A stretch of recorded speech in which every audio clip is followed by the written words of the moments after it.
kadi ko tooli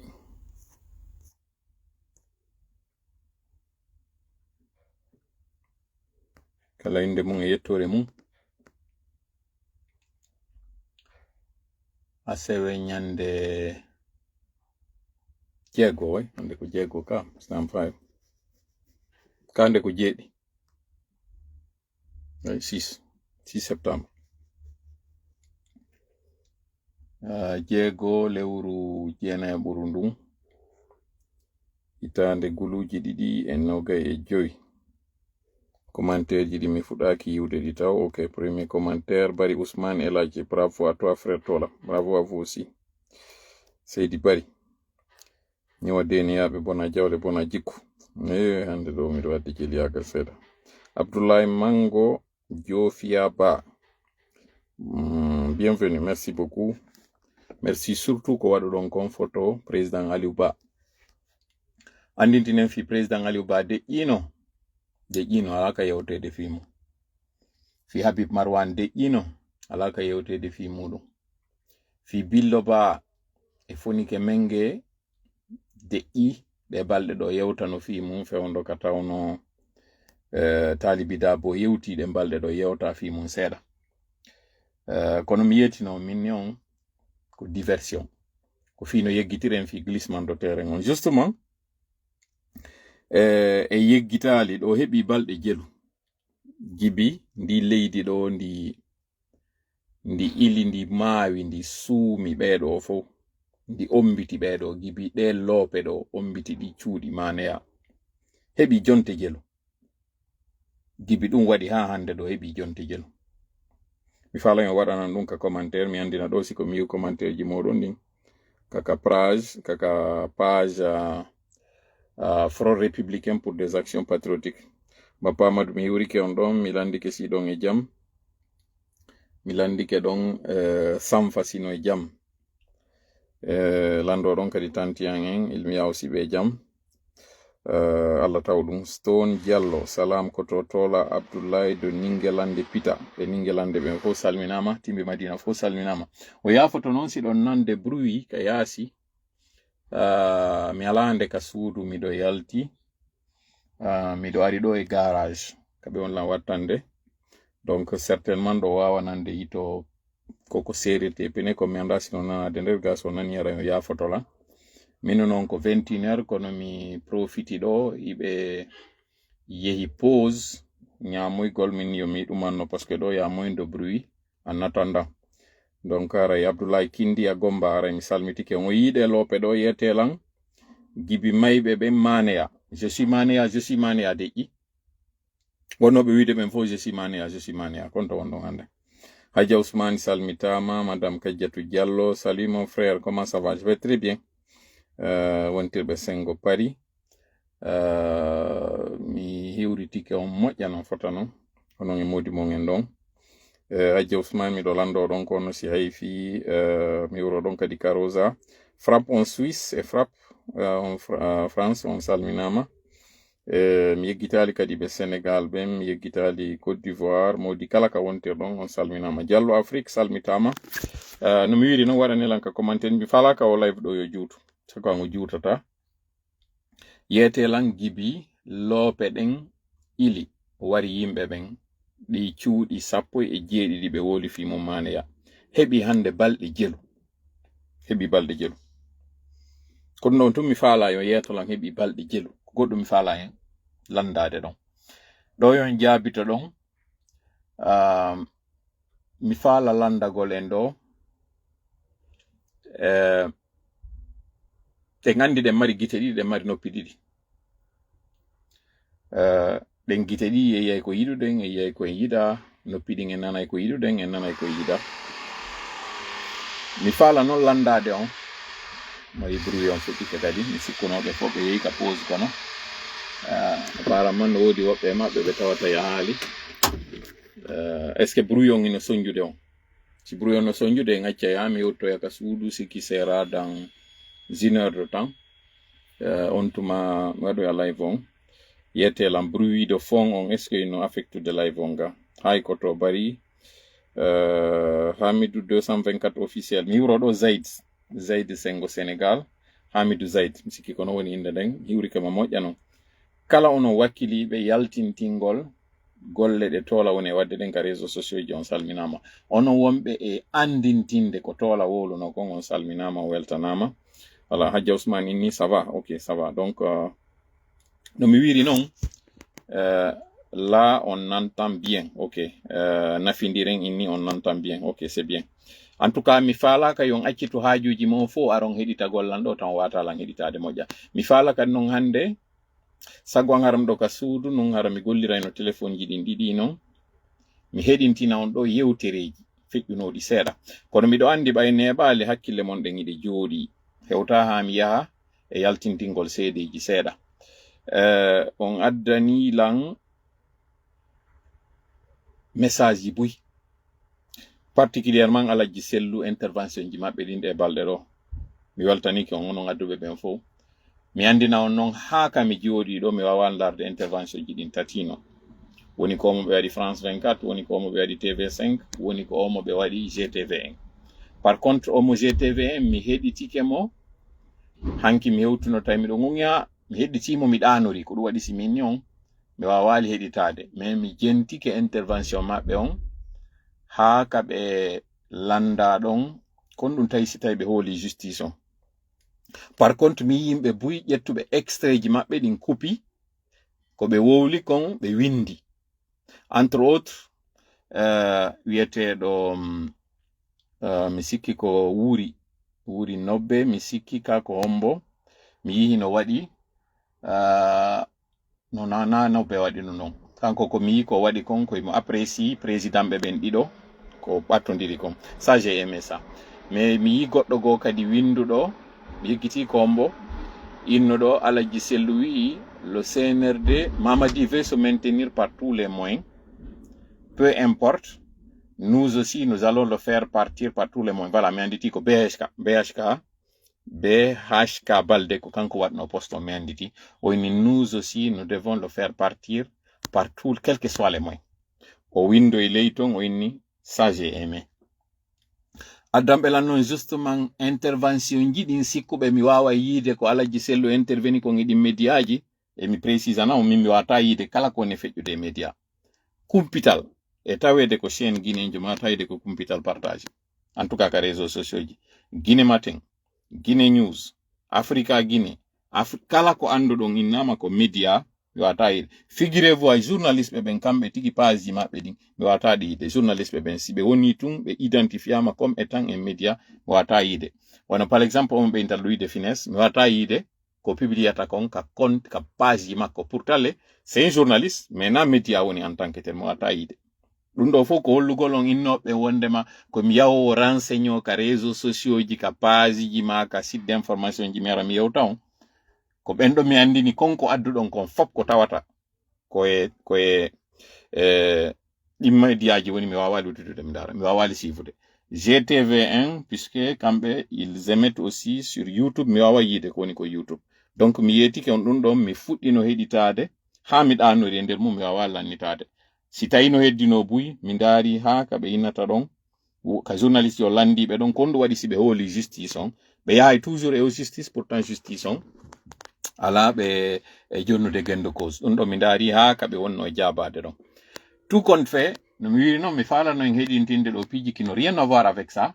mais malheureusement mi jogaki deuxième téléphone on auzubillahi samil alim min ashaitan rajim bismillahir rahmanir rahim rabbi shrah li sadri wa yassir li amri wahlul 'uqdatan min lisani yafqahu qawli rabbana 'allimna ma yanfa'una wanfa'na bima 'allamtana wa zidna 'ilman nafi'an waj'alna lil muttaqina imama wa yakadu alladhina kafaru la yuzliqunaka bi absarihim lamma sami'u dhikra wa yaquluna innahu lamajnun wama huwa illa dhikrun lil 'alamin wama ramaita idh ramaita walakinna allaha rama bal naqdhifu bil haqqi 'ala al batili fayadmaghu fa idha huwa zahiqun ولكم الويل مما تصفون وقل جاء الحق وزهق الباطل إن الباطل كان زهوقا ما جئتم به السحر إن الله سيبطله إن الله سيبطله إن الله سيبطله إن الله لا يصلح عمل المفسدين وما هم بضارين به من أحد إلا بإذن الله وما هم بضارين به من أحد إلا بإذن الله وما هم بضارين به من أحد إلا بإذن الله ولا يفلح الساحر حيث أتى فإن تولوا فقل حسبي الله لا إله إلا هو عليه توكلت وهو رب العرش العظيم إنا كفيناك المستهزئين إنا كفيناك المستهزئين إنا كفيناك المستهزئين والله يعصمك من الناس اللهم صل وسلم وبارك على نبينا محمد وعلى آله وأصحابه ومن تبعهم بإحسان إلى يوم الدين أما بعد nomi wiri non ka fuɗɗode hande ɗo ko asewe hawridu ɗon 6 lewru septembre nder nde hitande guluji 2025 hande kadi ara en fottitiɗo yewtugol fi ko feƴƴi kon e nder nde yontere won lannude ɗo nde tawata nden wonde lannude ɗen andi ko hande woni ñallal jeeɗiɗaɓal ngal e nder ñalaɗe ɗen ko hande woni lannude kono ka sengo ka nangue on yen ɗuma on calendrier solaire on yontere nden de lannino en réalité bon bref ko mi faala wiide en hande on addani lampiji buy intervention Alhaji Sellu on mi weltori mi wawal ndarde ono wonɓe wiide ɓen Alhaji Sellu nani ko mi yewti kon mi anda kon ɗon aray tippuɗon e mon si oɗon Alhaji Sellu nani ko mi yewti kon Alhaji Sellu hattonji nana ko mi yewta kon Alhaji Sellu kala ko yiɗon waɗi gani ɗo ko Alhaji Sellu hanono waɗugol gibineɓi onon tawɓe ɓen o weltori Alhaji Sellu fermete mo ɓe ƴetti on min kadi mi weltori kono miɗon aani miɗo maapi wata taw ko finande tawde nde tongike iɗen andi mi yeto noon kala wonɓe heɗitade lamɓen ɗo na contre Alhaji Sellu mon e arde ɗo wallahi si miɗo marno feere mi yewtatano fi piiji ɗiɗi UFDG Alhaji Sellu mi yewtano fi ɓen si miɗo marno feere mi yewtayno fi goɗɗum go ko tawatana ɓeɗo malheureusement ko ma mi yewta fi maɓe ko ma mi yewta fi ɗiɗo sabu yiɗuɗen añuɗen laamu ngu ngari no fewti ɗiɗo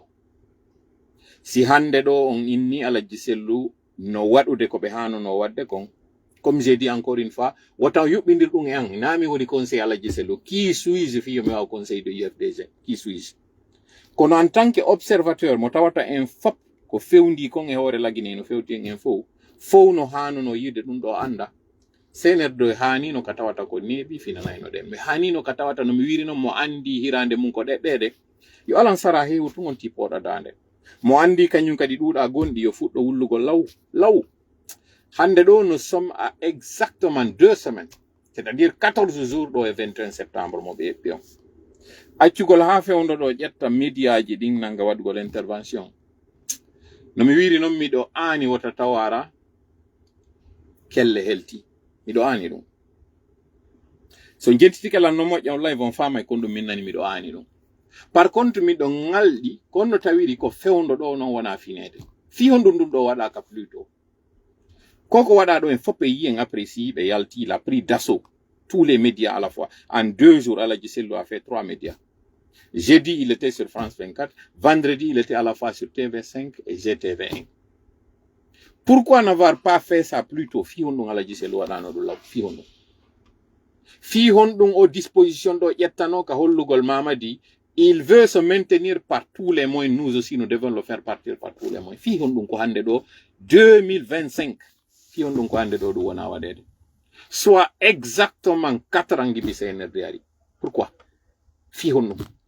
miɗo landi ɗum ɗo hoore an ko monno yewtirde ɗum ɗo ko parce que enen e worino ɗum ɗo gibi 2022 mai hiɗe wiwde ɓeɗo en jusodirta e maɓɓe fuɗɗodira e ngam e fewndo ɗo komi woni anditirde le rappel profite aux croyants fadhakkir fa inna dhikra tanfa'ul mu'minin andintingol ngol nafa e julɓe ɓen ko ɗum wonɗen e wadde ɗo ɓay noon miɗo andi ko julɓe tun woni lan e jentitade ɗo ko gomɗinɓe tun walla jentitade ɗo gomɗinen kon ɗum non woni gomɗingol ngol ko andugol ngol wondema ko Allah wawi ko Allah woni goto kanko woni ko jonnata laamu kanko woni ko jattitata kono ko wi ko yo wippitu laamu ngun on jonnirɗo doy no wawi wippitude kañum kadi on jonnirɗo doole no wawi wippitude ko woni wowi mum woni koye doy hendora woni koye doole fof e mum ko yo wippitu si hetto fi hon ɗum non enen hiɗen wayi wasiɗen sikki laamu ngun koko jonnete fi hon ɗum fi on ɗum enen han joni hiɗen waɗi e hakkillaji meɗen wondema ko neru ɓe waɗete mi landike mi anda so tawi on jaabike par ce que mi ala ndarde commentaire ji ɗin gibi ɗe loope yani e jama on ko ɗum CNRD woni ko waɗi quel qu'en soit gibi ɗum waɗi hondu woni ko senerde waɗi e yiiɗo rawandu ndu yafoɗo lan onon ɓe tawoɓe ɓe ginnayi lanɗo yennetake mamadi na lanɗo mamadi na lanɗo fes na lanɗo c'est un putschiste un criminel un bandit vagabond tout court e laggine fewɗo en ala gouvernement ko orchestre jogiɗen sino konno wawirɗon faamude ndarengo mbodo ɗo fayɓe ino ƴetta peelije yaha suto loope irtugol fureji ɗin fureji ɗi tawata ko guineyemɓe sifa an sifa mo ngono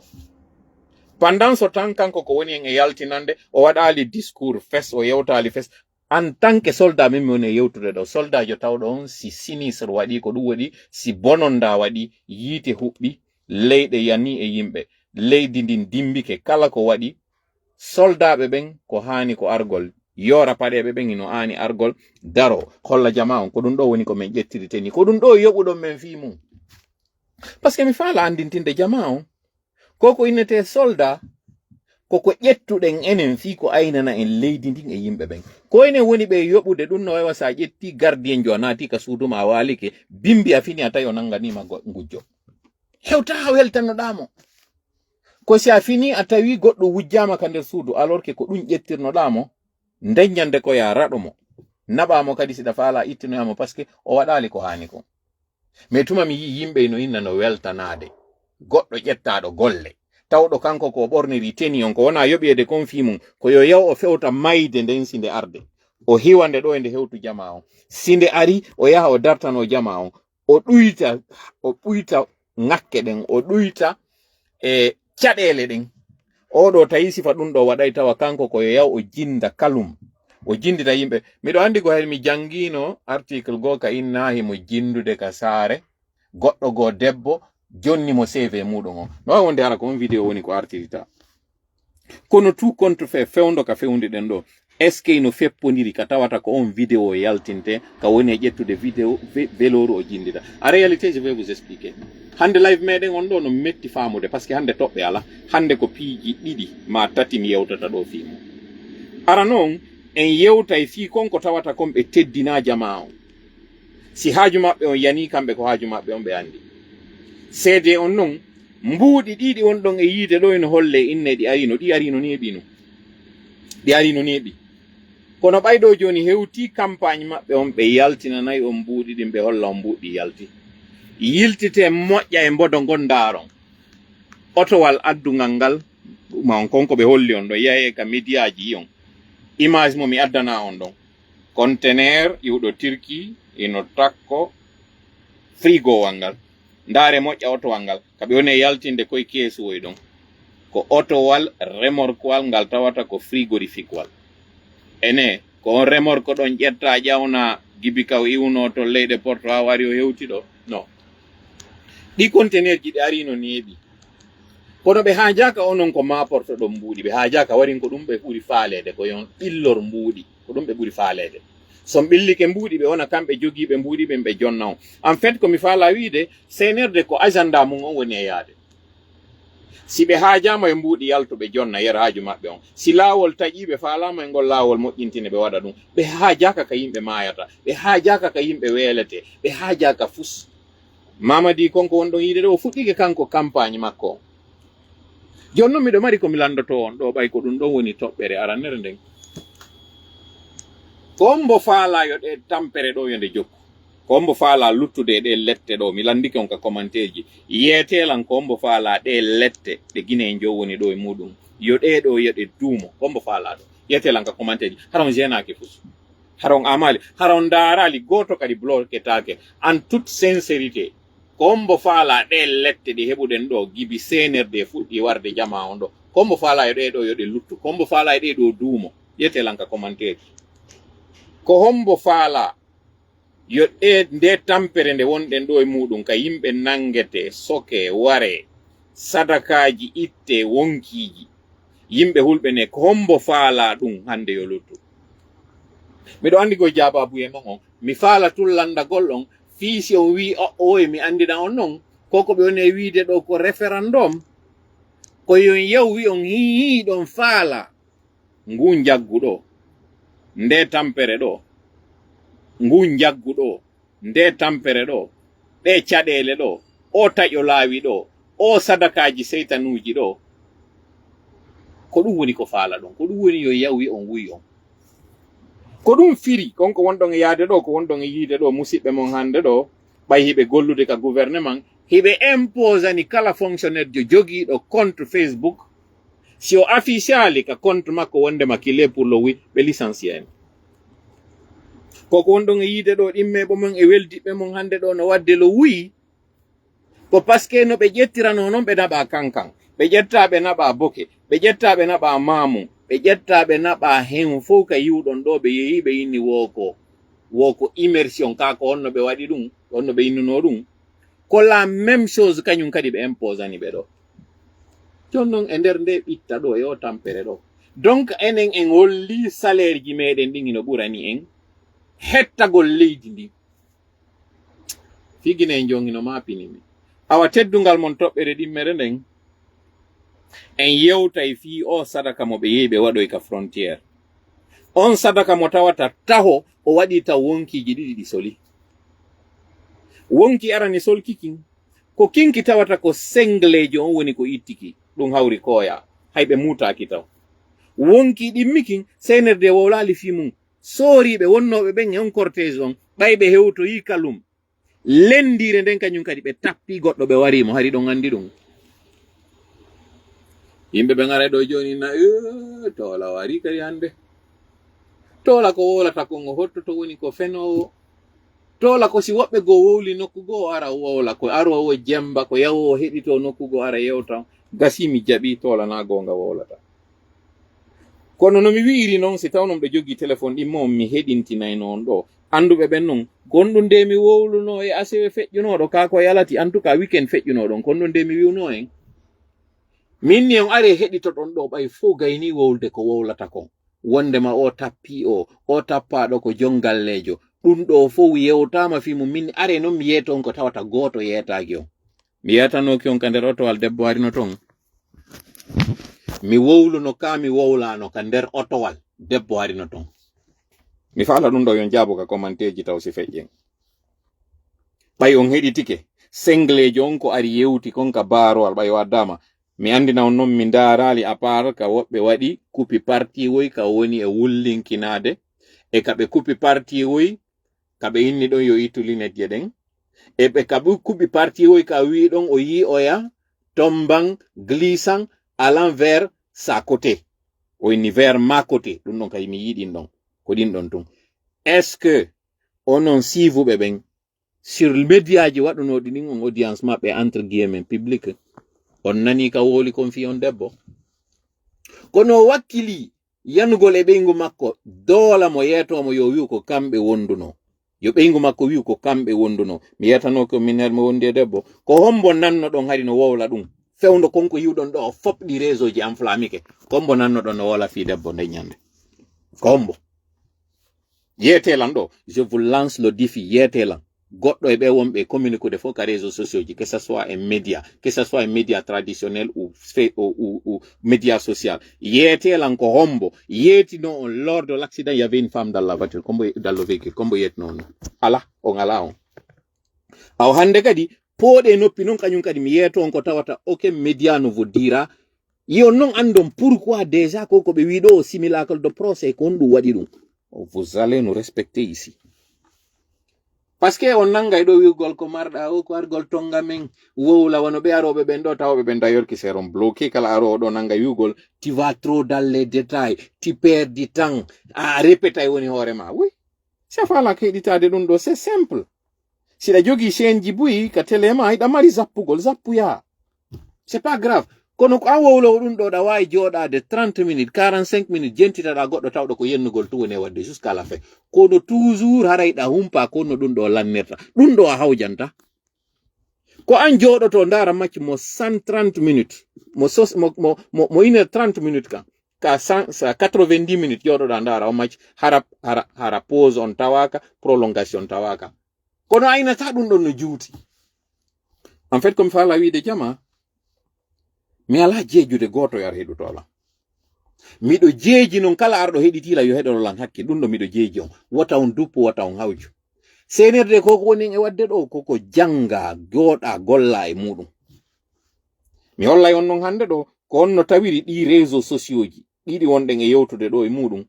ko honno ɗi mari dole ko honɗum waɗi si wiwɗen ɗi c'est le 5e pouvoir par ce que si mi yaltano mi dénonci ɗum ɗo mi yeeti en on noddanoɗo ɗo mo tawata taw mi yetaki on wonɗo mi yeeti on kadi échange on CNRD buusatano mi annitina en accident on o waɗino jedire nden ila falli lendi ñande tawi ɓe wari ɗimmon kañum kadi fiyo ɓe inno noon hande kadi o convocama yo ar o yewta o waɗa noon mandade dépôt fiki honɗum vendredi samedi dimanche fop o nangaka pourquoi ila falli yo toola ar furñita andina ko sadaka ɓe yewruno kamɓe karmakojo mo ɓe wonduno e on debbo mo ɓe wonduno ka nder otowal ton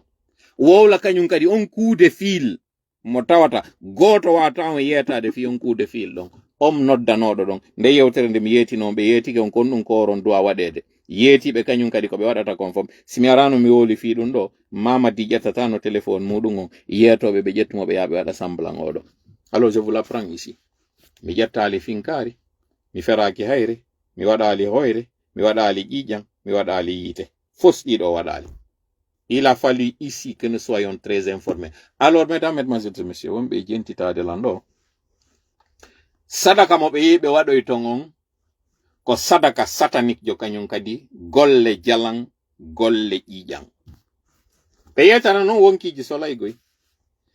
CNRD ala wattande yila Allah hino naɓande ɓe message Allah hino yetade ɓe no hajade ɓe ɓe accu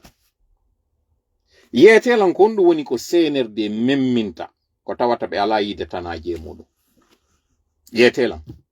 argol makko taw fuɗɗode makko nden e yitaw ko ɓe yawno ko tawayno yimɓe hanano maygol ɓe yehi yimɓe mayi ɗon andi kon ɗum waɗi si photowal mamadi ngal ñande wanno kuude tawon photo makko no wodi kaw jooɗi o jogiti hoore nden ɗon andi karmokoɓe maɓɓe ɓe yeetinoɓe koye ɓe yawɓe waɗa kuude tawon nde no nange ngen nde nge fuɗa koye tawɓe gaynino hari kuude ta maɓɓe on ɓe wawali wadde kuude ta maɓɓe on ka nange ngen fuɗata ɗum ɗon déjà karmokojo makko ɓe woni goldude mi précisanay ɗo noon fiilagine hino hulɓini si on hulali noon min miɗo huli mi yeto on noon kon ɗum waɗi si hulɓini abada sanamu fof hino andi sanamu ko golle seytane fof hino andi ko golle iblisa woni sanamu konno guineɓe ɓe wawi joɗorade ɗo ha sanamuru woni symbole jama o enayi ɗon andi ɓe ko waɗi ɗuɓe pacte kamɓe e jabul ɗon woni e wiide ɗo no ardindi leydi men o andi ɓe ko waɗoɓe rituel satanique ji woni ɓe wonɗon e yiide ɗo c'est une très mauvaise nouvelle parce que hande ɗo enen e Allah eɗen mari gacce jane sen tubali ruttiɗen e makko eɗen mari gacce jane ko ɗum waɗi si miɗo woofini en astahfirullah miɗo woofini en o astahfirullah ko insidiɗen e makko o kanko Allah hino fandi hande ɗo ɗum ɗo no ɓornede naate e nder juulirde ɗum ɗo woni hande kadi symbole no naati dede e berɗe hino naati de ɗum ɗo déjà ɓur'ana no jooɗede wi'e sifa rencontre moɓe wanno on hankin pour votre information coordination manden go hankin sengo France ari ɓe waɗno lecture du Coran wo fi makko kanko Mamadi ɓe waɗno ɗum hankin sengo France on mi arana en détail ji ɗum ɗon on prochainement mi yerto en kañum kadi fulɓe participe ɓe ɗum ɗo on ça aussi c'est une primaire on heɓata oɗo kadi information nulle part ailleurs miɗo andi noon ɓe maƴƴitay ko ɓe waɗi ɗo kon par ce que ɓe sikkuno goɗɗo andata fi muɗum ɓe wonɗon e yiide ko jooɗotoɓe e kaamilu mo anduɗon ko Qur'an ɓe soɓa e muɗum ɓe wonɗon e yiide ɗo ko subhanallahi ko hay wowlugol fillo piiji ɗi ɓe waɗata ɗin fof hawonto ɗi holbini ɗon sikka Allah weltanto en e ɗum ɗo awa ɓeɗo na sama kala ittata ɓe wonɗon yiide ɗo sama kala ittata ɓe la bonne nouvelle non c'est quoi ha hande seytane fewde a naali banni adama tawa sakkitode muɗum lannode muɗum on koye moƴƴere makko kanko bani adama ça c'est la bonne nouvelle ko ɗum ɗo woni welo ngo marɗen gon welo ngo marɗen gon ko tawata kon o wallay on tigi ha on tigi gayna yollade o walla kañum kadi ɓen tawoɓe ɓen foppi ko naafigi no waɗanno e ɗiɗi ha ɓe gayna yollade kon tuma non o accitata ɓe koko alqur'ana non goy kañum kadi yewti parce que ko fodore nde o wiwno Allah landoyten alam ahad lakum ya bani adama Allah ta'budu shaytana innahu lakum aduwwun mubin Allah landoyto ɗum ɗon kala ɓen tawoyoɓe ɓen jokko e yimɓe seytane ɓe kala tawoyoɓe ɓen jokki seytane ɓe landoyte ɗum ɗo Allah landoyto ene mi yetanoki on ƴettanano lan ahadi wondema on jokkata o parce que ko o gañomoɗon gaño mon kañum kadi ɓaleejo aw ko gonɗon yiide ɗo fof jama on sikka ɓe gayni maîtrise de terrain on. La bonne nouvelle c'est que plus hiɓe towude plus chute maɓɓe on kañum kadi wonay plus tard, c'est tout. Awa o non tawɓe ɓen ɗo fof hande hiɗon gollitirde o image wi on wuyi on ko wuyi wonɗon e wiide konko tawata ɗon koko seytane woni e noddude kon e muɗum. Wuyi on ko ɗin sacrifice ji ɗin ko ɓayna sadaka ɗon wiyete. Sadaka ko konko tawata kon ino dagi. Ɓeɗo ko ɓe woni yaade ɓe itta ko mi anda ko no ɗum noddirte e pulal, ko no ɗum noddirte ara no dagi ara on tigi wowlali konko aali. Konko ɓe woni yaade ɓe itta ɗon ƴiiƴe ɗe ɓe woni hibbude ɗen ɗon fi on satanisme ko ɗum woni ɓe hewtitade. Hay ɓe naatali Conakry kanko sengle ton o tappi on ɗo. Ɓen non wonnoɓe ka convoi dénonsuɓe ɓen andini parce que ko falano ko wi'e ko sooriɓe ɓen tappi ɓe inni ɓe waɗata kono le mal était déjà fait. O yi lendire nden Kaloum ɓe innuno moto o natata iɗon andi kon ɗum wirano moto o natata Kaloum e lendire feƴƴunoɗo nden.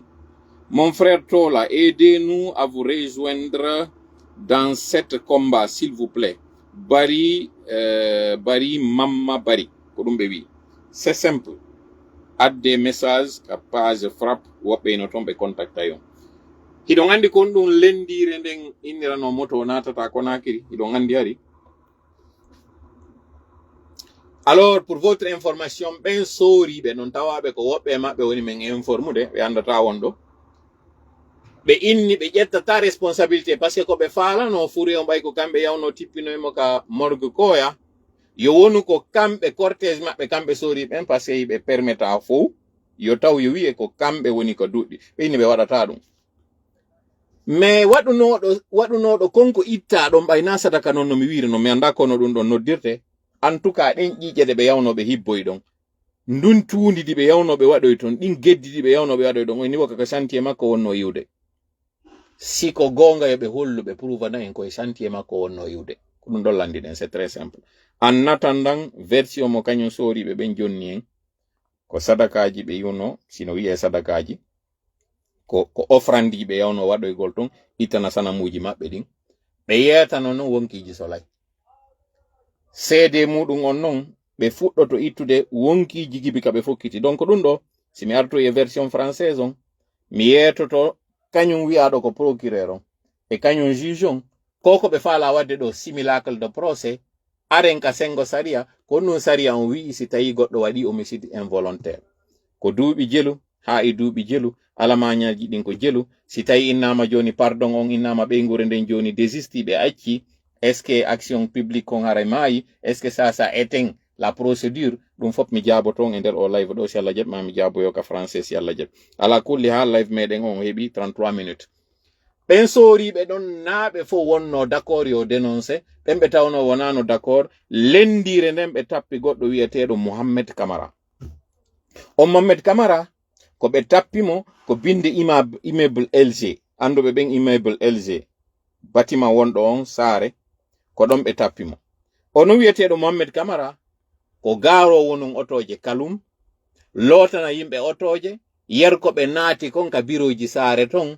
binde banque ji ɗin binde agence ji ɗum honno assurance ji ɗin binde ministére ji kanko ko ɗum ɗo woni golle makko mo jogi moto wun KTM ko mon e wolde ɗo ko non miɗo andi maƴinayɓe wonɓe ɓen non saare ino andi ɓayɓe tappimo koye moto wun KTM o jogi ɓeygure maɓɓe ɗon hari ko Kaloum muɗum o ɓe yeeyiti galle maɓɓe ɗen Kaloum ton ɓe eggi ɓe hootiri Dixine kanko jaɓali hootugol o luttiti ton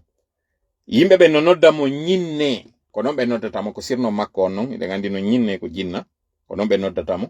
wonɗo très aimable andaɗo moƴƴa non cortège maɓɓe o yehi tappoy on ɗon ɓe wari mo ɓe falano ka darade ko jama on immi mooɓi e maɓɓe wiɓe ɓe buusata ɓe ƴettay koron ɗon ɓe faala force de situation o jama on wonɓe ɓen ton kamɓe ɓay ɓe accata Kaloum ka ɓen ɓeyni luttide so rewa e hoore amen kono on buusata on nini no nangamo ɓe wi on waɗi ɗum ɓe naɓi mo ko cour martial fi on ɗum CNRD wolata fi ɗum ɗo pourquoi. Alors je vais parler de cette partie là en français pour que encore une fois ceux qui m'avaient écouté la dernière fois et qui ont compris que ce n'est pas une petite affaire, et qui ont compris qu'il faut agir, alors si vous devez agir, allez jusqu'au bout. Pourquoi vous ne parlez pas de ce convoi, de ce cortège, qui a percuté à mort ce citoyen, ce civil qui opère dans Kaloum et qui est stationnaire de véhicules et qui les lave parfois? C'est là son gagne-pain. La victime s'appelle Mohamed Kamara et on le surnomme Nine. Ces hommes en uniforme du groupement des forces spéciales, qui étaient aussi dans le même cortège qui quittait la frontière là où vous avez fait votre rituel satanique. Et le marabout, le charlatan vous avait dit qu'il va le faire, mais la mission dans laquelle vous voulez vous engager, c'est une mission très périlleuse. La preuve en est que les victimes commenceront le jour même que vous avez commencé à faire le rituel. Et il a dit que ceux qui ont fait le rituel auront aussi un malheur par rapport à ce rituel. Pourquoi vous ne parlez pas de ça? Pourquoi cela ne suffit pas pour vous dissuader de ce que vous êtes en train de faire? Mamadi, je te jure qu'ils sont en train de te tromper. Dieu est en train de t'envoyer un message depuis le jour 1. Ton coup d'État ne devait pas être un coup d'État avec effusion de sang. La façon dont vous aviez prévu, c'était tout simplement de venir, d'attraper le président Alpha Condé et de le déposer. C'était ça que vous vous étiez entendu. Et c'était ça le plan. Malheureusement pour vous, et à votre grande surprise, vous avez rencontré une résistance. Et quand vous avez rencontré cette résistance, quand vous avez rencontré cette résistance, il y a eu encore un délai supplémentaire par rapport à la mission. Et vous avez dit que vous deviez faire la mission en quelques heures. Avant l'aube, il fallait que la mission soit terminée. Malheureusement pour vous, la mission s'était prolongée jusqu'au petit matin. Il a fallu le matin pour mettre main sur le président Alpha Condé. Ça déjà, c'était un mauvais signe pour toi. Parce qu'on t'avait convaincu que ça allait être une mince affaire, que ça allait être une petite partie de plaisir. C'est ce qu'on t'avait dit.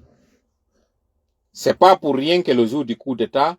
tu étais tellement stressé qu'il y a une photo de toi qui circule où tu as la tête baissée et tu avais les mains sur la tête. Ça montrait que tu étais stressé ce jour-là. Tu le savais très bien. Tu savais très bien que ton coup d'État avait échoué ce jour-là parce que ce que les charlatans t'avaient dit, on t'avait dit, si tu arrivais à mettre main sur lui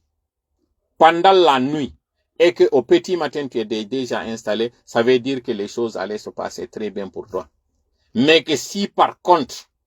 le soleil se levait sans que tu puisses avoir le pouvoir, c'est un pouvoir que tu n'allais pas pouvoir gérer. On t'avait dit ça. Cette indiscrétion-là, je suis en train de te la donner pour te dire que même ceux-là qui t'ont aidé pour faire les sacrifices sataniques, ces offrandes diaboliques, t'ont déjà lâché. Alors, à l'attention de l'opinion, souvenez-vous,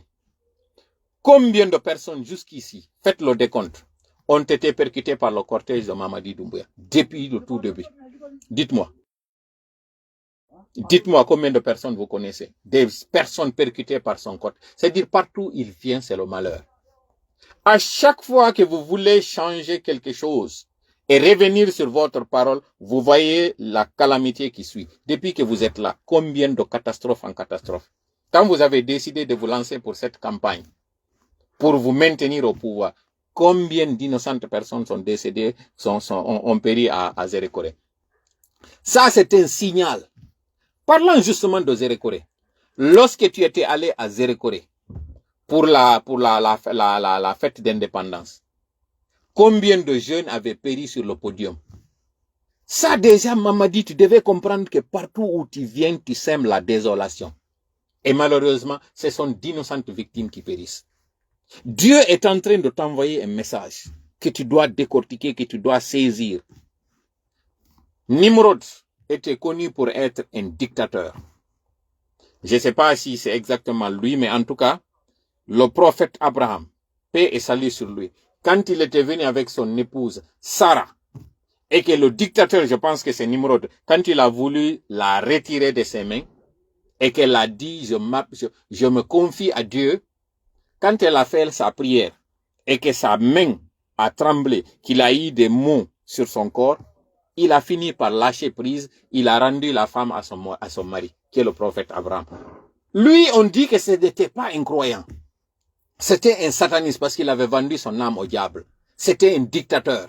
D'ailleurs, le deuxième que l'histoire a connu. C'est Pharaon et lui, et les deux présidents, les deux chefs, qui étaient des chefs très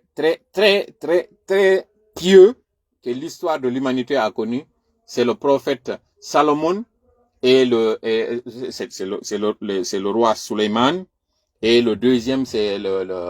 si je ne m'abuse c'est le prophète c'est Zulkarnain. Les deux chefs qui ont commandé toute la terre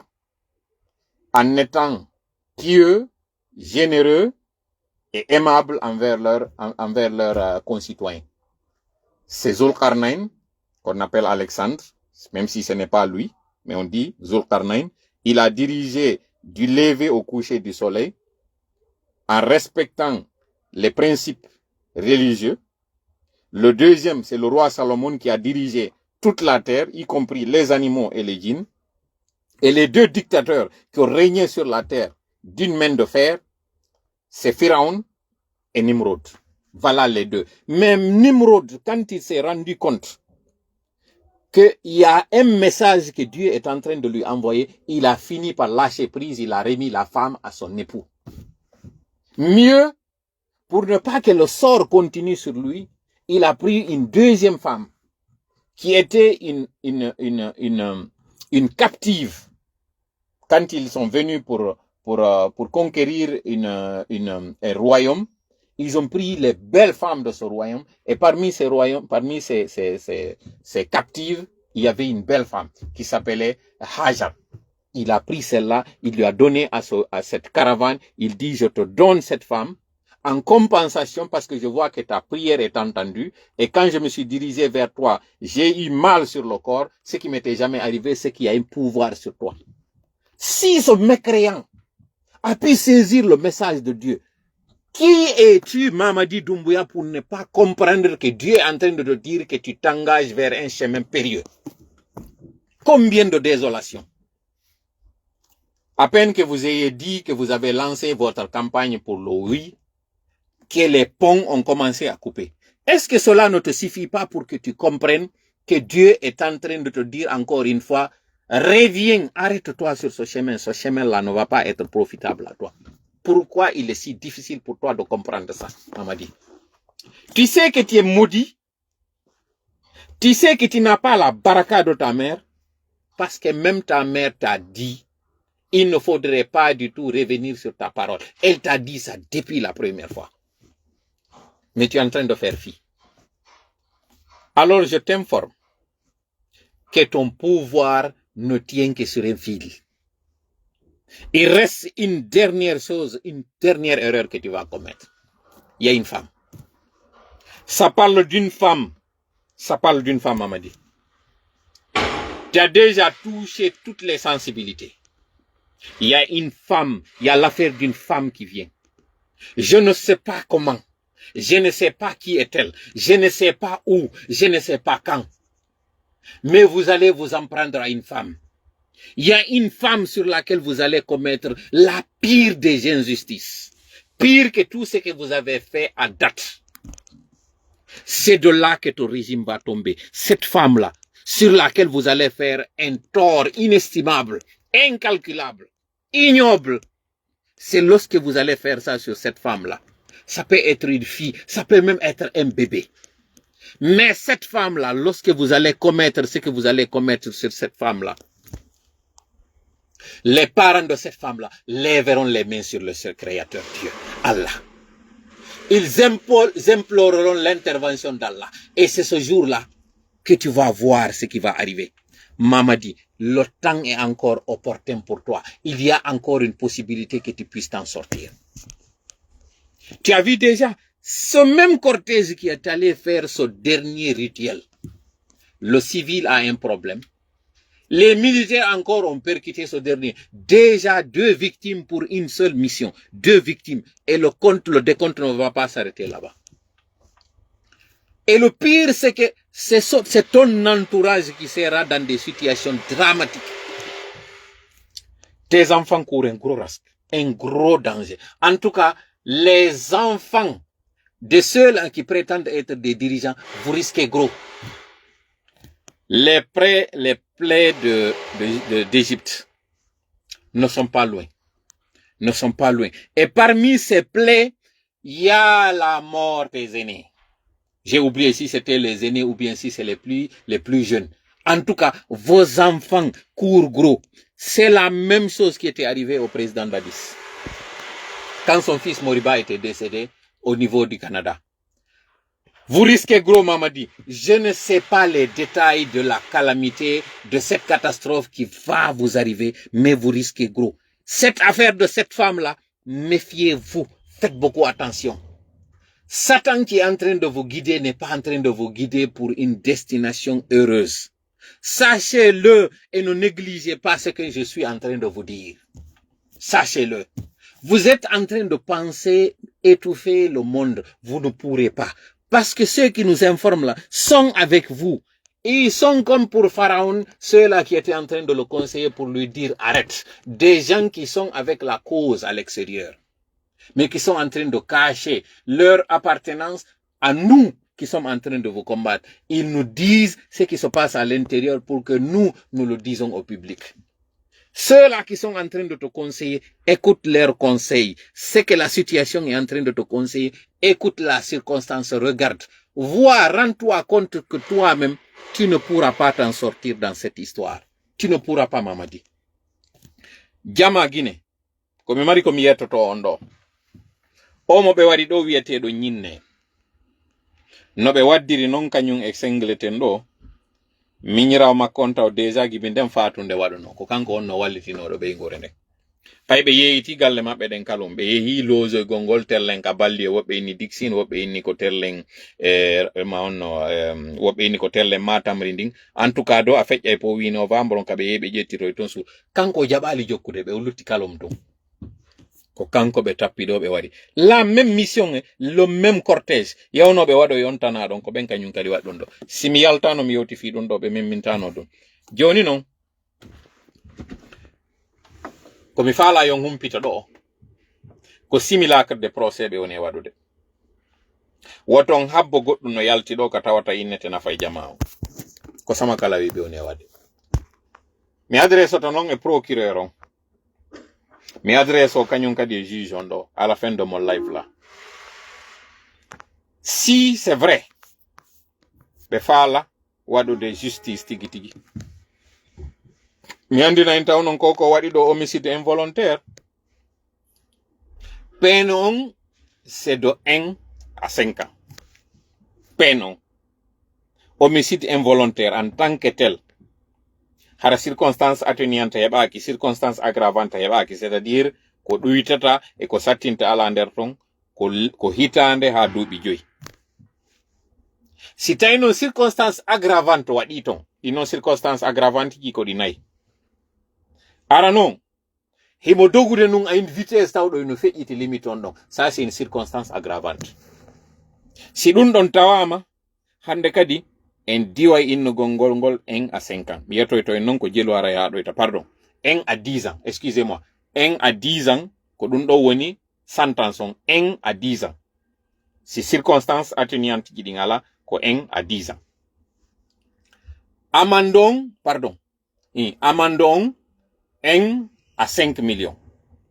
1 million à 5 millions ko ɗum ɗo wonata amandon si tawi on tigi homicide on circonstance aggravante ala si circonstance aggravante ji 4 ɗiɗi mi woni e jonnude ɗo yo taw on tigi no dogude à tombeau ouvert e nokkure nde tawta limite on disons hara ko 30 on tigi no dogude 50 ma no jogude 60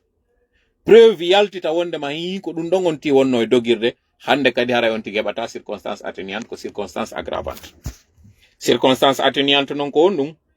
ko yo taw neɗɗo on ko délinquant primaire c'est-à-dire ko première fois makko o waɗi ɗum ɗon hari o waɗali o andiraka ɗum ɗon few ko andiranoɗo tawde on tigi hino waɗi doy ɓe ngure nden kañum kadi wi muññike kanko kadi wari o tuubi hara waɗno ɗum tun o waɗa comportement moƴƴo ko ɗum ɗon ɓe innata circonstance atténuante o duɗɗi on tigi tun ka tawno ala no dogude ko doyi o wonno yarude par ce que koni homicide on volontaire ko ittugol wonki ki tawata na ɗum ɗon eɓɓunoɗa ki iwi kono na ɗum eɓɓunoɗa tappa on tigi tun daroɗa ɗon ronditoɗa juuɗe fo wi'a ƴetta o haɓɓitoɗa o mayata yaha kañum kadi an tigi randa hoore ma ka police ɓe ndara kadi ɓe tawa ha nder a waɗano ɗum kaydiji ma fo ino timmi otowal ma ngal bona a yara ɗum ɗo ko ɗum ɗo wiyete circonstance atténuante a waɗi ɗum ɗo joni noon circonstance aggravante on ko on ɗum hiɗa uyude nokkure nde tawno a hanano uyude hiɗa doginde a jogaki pièce ji innuɗo ɗin hino autorise ma ya dogin c'est à dire ala permis de conduire deuxième circonstance aggravante troisième on hiɗa joginde en état d'ébriété hiɗa suli sulande ɗen noon hiɗen andi ko fimugol gaz yarugol beere en tout cas do hiɗa siwri hiɗa caaki ka wonɗa doginde tammum ɗum naya ɓum ɗum tappa tun ara daraki doga ma haja kay tappa ɗon voilà les 4 circonstances aggravantes joni noon ɗiɗo fof mo prouva ka on tun taw fewndo ɗo ni ko kaydiji makko ɗin est ce que mo jogi permis makko deññande d'après plusieurs sources o jogaki permis de conduire e kay ɓe hittinde noon kisan ɓe moƴƴinanamo permis de conduire par ce que wala miƴite noon oɗo ko woni e yaltude kon fof dogina ngal otowal gibi o fuɗɗi heɓude oto ha wetango hande ɗo ko woni e yaltude o yanna ɗo kon fof o jogaki permis de conduire pay noon ɗen andi kada kon himɓe wawi yade ɓe waɗoya permis de conduire ɓe antidata mo ko ɗum ɓe woni e étade ɗo ni ɓe waɗa donc les 4 circonstances aggravantes et ça c'est à l'intention du procureur et du juge nous vous tenons à l'œil vous êtes en train de tromper l'opinion et la preuve flagrante c'est qu'il y a eu déjà des vices au niveau de la procédure sinon comment comprendre que quelqu'un il se présente à la barre avec des lunettes solaires, avec des lunettes de soleil. Alors que le respect dû à la cour, à la barre et à la justice impose que même la tenue, le mode vestimentaire, l'apparence de l'accusé compte. Il était donc de la responsabilité du tribunal de dire à la personne de ne pas avoir une casquette lorsqu'elle se présente avec une casquette. Doter ses lunettes si toutefois ces lunettes ne sont pas des lunettes pharmaceutiques ou bien que la personne ait des problèmes de luminosité. En d'autres termes, s'il porte des lunettes anti-soleil et qu'il a des problèmes de vue, à savoir il a une sensibilité à la lumière, dans ces conditions, le tribunal peut lui permettre de garder ses lunettes. Et pour cela, il faudrait qu'au préalable, qu'on lui pose la question quand il s'est présenté, pourquoi portez-vous des lunettes? Est-ce que c'est pour des raisons médicales ou bien c'est pour des raisons esthétiques? Si la réponse n'est pas d'ordre médical, la cour doit lui enjoindre d'enlever ses lunettes. Figurez-vous qu'on ne doit même pas être devant le juge en ayant ses mains dans les poches. Là déjà, pour montrer la légèreté par laquelle ou avec laquelle le juge est en train de faire de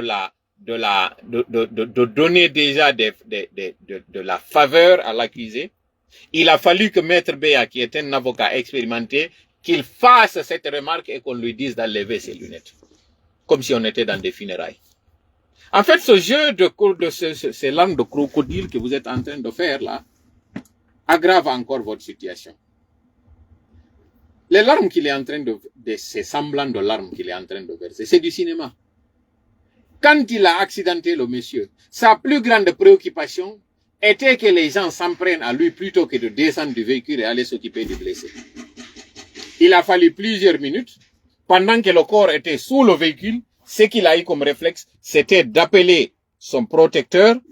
au niveau du palais pour lui dire que j'ai accidenté quelqu'un. Il n'a pas daigné descendre. Parce qu'il ne voulait pas aussi que la foule se masse autour du véhicule. Qu'est-ce qu'il a fait? Facebook is causing your phone to overheat. It will be automatically closed in 20 seconds. Comment ça? Donc,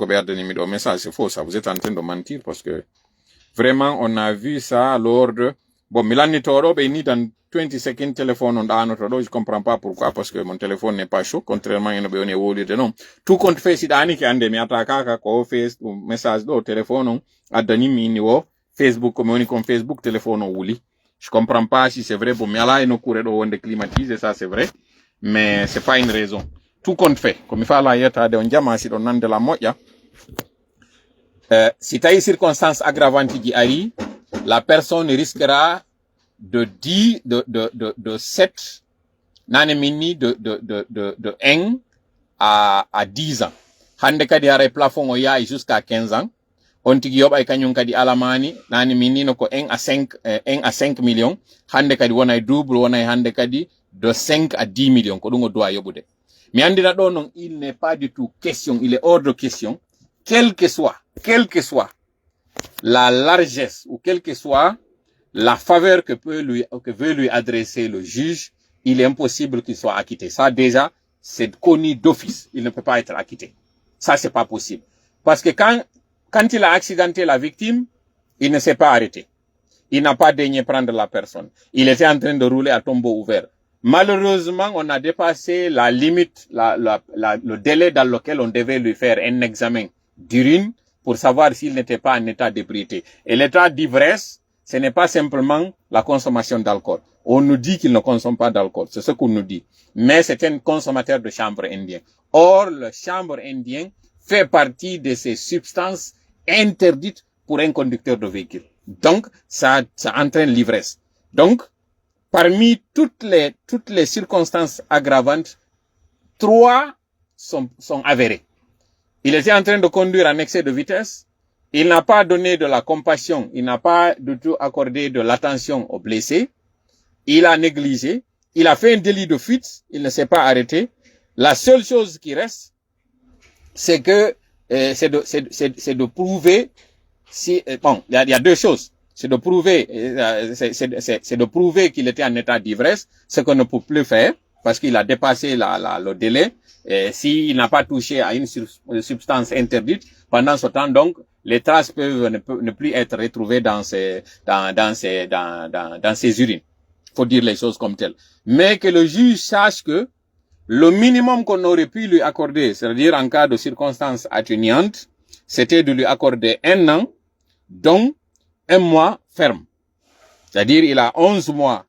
où il est condamné par sursis et 1 mois il allait faire l'emprisonnement. Ce qui est exclu pour lui. Donc il est en train de varier de 5 à 15 ans. C'est là-bas où il est. Mais il est hors question. Et nous tenons, nous gardons à l'œil. Nous avons un œil sur le procureur et sur le juge. En tout cas, d'après l'article 126, si je ne m'abuse, l'article 126 ou 125, je n'ai pas exactement l'article ici en tête, ou 200 quelque chose, je n'ai pas l'article en tête. C'est soit 200 quelque chose ou 100 quelque chose. Attendez, je vais essayer de voir ça rapidement si ça ne va pas couper le live. Voilà, c'est l'article 216. Selon l'article 216, tout est défini là-bas. Ne pensez pas que c'est parce que nous ne connaissons pas le droit que vous allez vous permettre de tout faire, même si déjà vous avez montré la légèreté par laquelle ou les faveurs que vous voulez lui accorder. Ça sautait aux yeux que vous deviez rappeler l'homme, l'accusé à l'ordre et lui dire de montrer qu'il est devant un tribunal en enlevant ses lunettes. Vous l'avez pas fait. Ça déjà, ça nous montre que vous êtes en train d'être doux et indulgent et vous êtes j'essaie de trouver l'expression, vous êtes parce que ce n'est pas de l'indulgence, vous êtes clément. Voilà, c'est le terme que je cherchais. La clémence de la cour est en train déjà de se manifester envers un délinquant connu qui n'a pas montré de compassion. C'est le terme, mais c'est pas une injure. C'est un délinquant. Ce que lui il a fait, c'est un délinquant. Le fait de percuter quelqu'un de cette façon-là. Et d'ailleurs, il y a un témoin qui a dit que lorsqu'on l'a appelé, il a dit qu'il n'a pas le temps. Ça déjà, ça montre le mépris avec lequel il était en train de voir cet accident comme étant un acte simple. Et il a fallu qu'on le convoque, il ne s'est pas rendu au niveau des autorités, il s'est pas rendu à la gendarmerie ni à la police. Il a fallu qu'il soit convoqué. Et ça, dès après l'accident, il a été d'une arrogance incalculable. Il a fait un live, il a défié les gens. Il a fallu qu'il y ait un bruit sur les réseaux sociaux et que la famille de la victime se lève pour expliquer ce qu'il a fait pour que finalement il fasse un live dans lequel il a voulu jouer au sentiment. En tout cas, jama faut que yo andu. Hande do mi dara do live angon. Django Salajabi, je vous promets de vous revenir avec plus de détails par rapport à quoi on timmi 1 heure de temps. Mitorika la wonu ballo meden hawrinde na sa Allahumma amin. Django mi artana en intervention jaramdari ko ala giselu yewti kon. Mi yeto en do non disposition di jogiden di wadeten e hore CNRD do. E weltani ke jama wonbe imade ben darto CNRD e ngandina non wodi piji di wayten golliterde hande do ni harana innugo ngol tun no à cette constitution mawde yone yewtude. Non seulement mene me wi ko yon boycottu, mais le frappe aussi va empêcher yo on ko be wi do référendum mabbe yo wadu. Hare on fop jogite dun don. Hare on weltanamo non tawbe ben fo don soutenir de frappe on do. Falabe adir ben do fu kanyum kadi adhésion arana mo atoto do wadde on ko wadugol logo frappon ka kontiji modon. No be woni wadirde do ni kambe hande do campagne mabbe wi'a wuy mabbe on e yi ko ene yawiti dun don. Enen kadi hollen ka réseaux sociaux ji do à travers appartenance ko jogiden konko état d'esprit on ka frappe me landaki o mbudi modon me landaki o wonkiji modon me landaki on hayballi modon din taw c'est-à-dire imagol noto on ko me wi yon holluta soutien modon on adhéri à l'état d'esprit ko lutti conforme den jogi information ji men jogi stratégie di min fop de A à Z jusqu'à la fin. Donc haray le son coupe wobe ni do le son coupe merci mais mi sikkitum Robert So assalamu alaikum mon général. Est-ce que on nani ko mi yewti do ko ba ali masha Allah Kajatu Ba la frappiste depuis France. Est-ce que on nani ko mi yewti do kon? Est-ce que Kupali vraiment merci beaucoup. Ba Alpha Oumar merci beaucoup kadi ko wado don do kon logo frappon do on jarnama jango shala jabi wi mi jonni en jango rendez-vous. Merci infatigable to la ba douana jabi merci beaucoup Hadji Ousmane rando don sey fi mojjano mi ala no ndar dari commentaire ji dim parce que do gini masha Allah Mohamed Mustafa Balde mi anda son nani ko mi yewti kon fopo ke Mohamed Diallo wi oui OK Diallo Amadou Bitao inni oui le son est bon OK awa joni rendez-vous jango shala jabi assalamu alaikum wa rahmatullahi wa barakatuh.